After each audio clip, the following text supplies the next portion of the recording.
Long, long ago, in a tower by the edge of the sea, a foolish young mage summoned something into the world that he was not prepared to control. What stepped before the boy was something older than recorded history, something darker than a yawning, starless night, something the world had desperately tried to forget, and in an instant, the mage, the creature, and the tower itself were lost to all time. At least, that's what the stories say.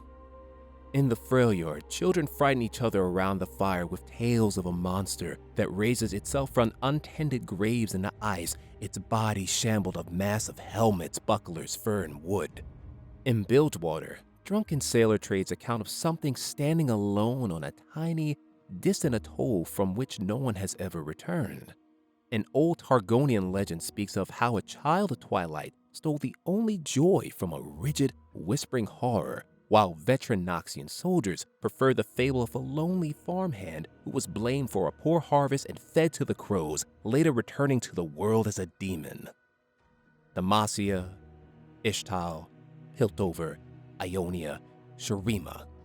In every corner of Runeterra, these myths persist, reshape, respun, and passed down by countless generations of storytellers.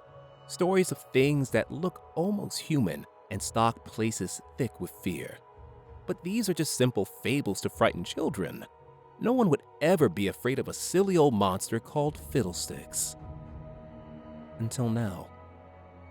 Something has awakened in the Demacian hinterlands, drawn by the climate of rising fear and paranoia. Rural protectorates, separated from capital by hundreds of miles of farmland, are emptying in mere days. Travelers vanish from old footpaths. Guard patrols fail to report back from the edges of their kingdom, and wild-eyed survivors claw at their faces from the safety of roadside taverns, wailing of crows that aren't crows, sounds that aren't sounds, and lopsided horrors in the shape of a scarecrow that croaks and the stolen voices of the dead. Most blame rogue mages.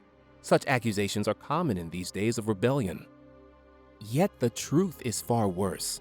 Something has returned, just as it had in a fictional tale of a young mage in his seaside tower, an evil gone from this world for numberless centuries, long enough that the warnings of a nascent humanity passed into rumor, then myth, then legend, until all that remains were simple fables.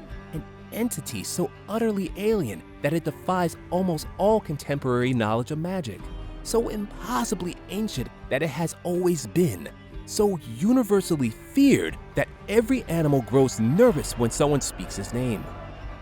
In the wake of this revival, another tale nearly lost to memory has seen a resurgence throughout the hinterlands.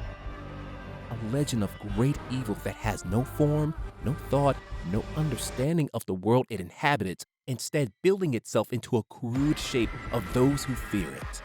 The terror of all living things giving life into the first terrible scream of creation. A demon before demons were known. At least that's what the stories say. But Fiddlesticks is real.